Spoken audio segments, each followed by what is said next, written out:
ஆண்டவரை குறித்த ஒரு பயம் உள்ளத்துல எப்பவுமே இருக்க வேண்டும். ஆனால் ஆண்டவர்கிட்ட சொல்லுங்க, ஆண்டவரே உம்மை குறித்த பயம் என் உள்ளத்துல இருக்கணும். எப்பவும் கர்த்தருக்கு அஞ்சி கர்த்தருக்கு பயப்படுகிற பயத்தோட நான் நடந்து கொள்ளணும். இந்த நாள் முழுவதும் நான் எப்பவும் ஆண்டவர் என்னை கவனிக்கிறார் என்ற பயத்தோட நடந்து கொள்ள எனக்கு கிருபை தாங்க அப்படின்னு கேளுங்க. நீங்க நல்லா இருப்பீங்க. உங்க குடும்பம் நல்லா இருக்கும், உங்களுடைய வாழ்க்கை நல்லா இருக்கும், உங்களுடைய எதிர்காலம் நல்லா இருக்கும், உங்களுடைய பிள்ளைகளுடைய வாழ்க்கை நல்லா இருக்கும். தேவனுக்கு பயந்து நடந்தா நம்முடைய வாழ்க்கை நல்லா இருக்கும். அவ்வளவுதான். இதுதான் சிம்பிளான காரியம். உங்க வாழ்க்கை நல்லா இருக்கணுமா யோசிச்சு பாருங்க. தேவனுக்கு பயந்து நடக்கிறேன் நான்.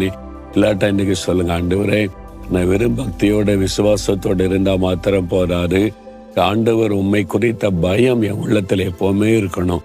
ஆண்டவர் என்னை கவனிக்கிறார், என்னை பார்த்து கொண்டு இருக்கிறார், நான் அவருக்கு பயந்து நேர்மையா நடக்கணும் என்கிற அந்த உணர்வு எனக்குள் எப்பொழுதும் இருக்கும்படிக்கு நான் ஜெபிக்கிறேன்.